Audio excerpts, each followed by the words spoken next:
एक गांव में एक लंबे समय से एक पुराने हवेली में भूत की कहानी सुनी जाती थी। इस हवेली के नजदीक एक चौराहे पर एक रास्ता था जिसमें रात के समय एक भूत घूमता था।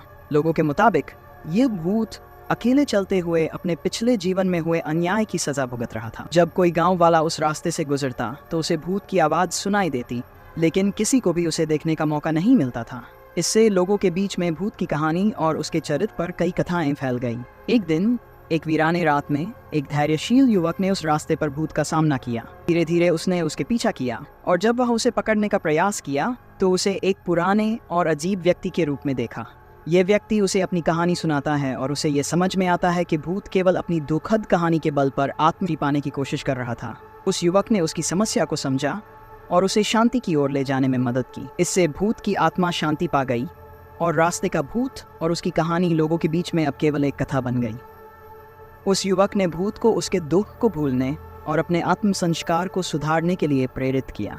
उसने भूत को समझाया कि अपने अतीत को छोड़कर आगे बढ़ना और अपने कर्मों में संशोधन करना ही सच्ची शांति और सुख का मार्ग है।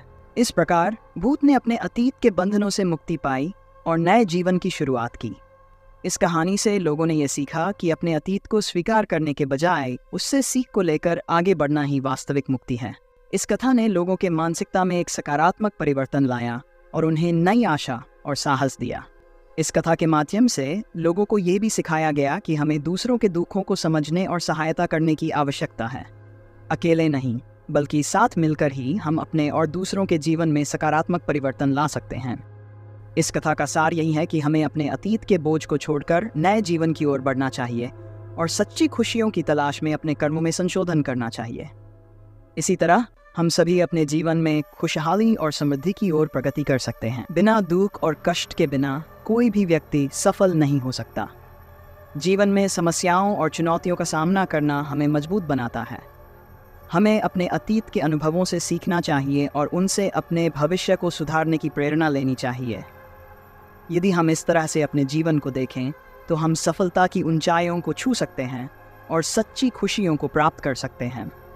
इसलिए हमें हर चुनौती को अवसर में बदलने की क्षमता विकसित करनी चाहिए और अपने जीवन को पूरी तरह से जीने की कला सीखनी चाहिए। सही कदम उठाने के लिए हमें आत्मविश्वास और साहस की आवश्यकता होती है। हमें अपनी क्षमताओं पर विश्वास करना चाहिए और हालातों का सामना करने के लिए तैयार रहना चाहिए। कठिनाई को एक अवसर के रूप में देखकर हमें आगे बढ़ना चाहिए और अपने सपनों को हासिल करने के लिए प्रयास करना चाहिए।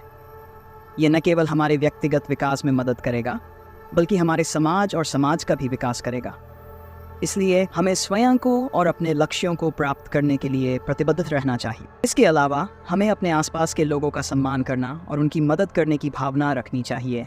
जब हम अपने समाज में सहयोग और समर्थन प्रदान करते हैं तो हमारे जीवन में और भी अधिक संतोष और समृद्धि आती है। अतः सच्चे मानवता के साथी बनकर हम सभी मिलकर एक बेहतर और समृद्ध समाज का निर्माण कर सकते हैं। सही कहा। इस प्रकार हमें अपने जीवन में सकारात्मक परिवर्तन लाने के लिए अपनी सोच और क्रियाओं में संशोधन करना होगा। हमें अपने दुखों और कठिनाइयों का सामना करके अपने मन की स्थिति को स्थिर और प्रशांत रखना सीखना चाहिए। इस प्रकार हम स्वयं को सशक्त और संतुष्ट महसूस करेंगे और अपने आसपास के लोगों के लिए एक प्रेरणा स्रोत बनेंगे। यही हमारे जीवन को सार्थक और खुशहाल बनाए रखेगा। आगे बढ़ने के लिए हमें धैर्य, संघर्षशीलता और परिश्रम के साथ काम करते रहना होगा। हमें अपने सपनों की प्राप्ति के लिए प्रतिबद्ध रहना चाहिए और कभी भी असफलता के डर से पीछे हटने का नहीं। सफलता के लिए हमें निरंतर उत्साहित रहना चाहिए और समस्याओं को अवसर में बदलने की क्षमता विकसित करनी चाहिए। इस प्रकार हम सफलता की ऊंचाइयों को छू सकते हैं और अपने जीवन में संपूर्ण खुशियों को प्राप्त कर सकते हैं। भूत की कहानी रास्ते का भूत पर मेरे वीडियो को देखने के लिए धन्यवाद। आशा है कि आपने ये डरावनी कहानी का आनंद उठाया और मजा किया। अगर आपको वीडियो पसंद आया हो तो कृपया लाइक बटन दबाएं और मेरे चैनल को सब्सक्राइब करें ताकि और भी रोमांचक कहानियों और सामग्री का आनंद ले सकें। साथ ही अपने विचार और टिप्पणियों को नीचे छोड़ने का विनम्र अनुरोध है। अगली बार तक अजीबोगरीब की खोज में जुटे रहें। अलविदा और अगले वीडियो में मिलेंगे।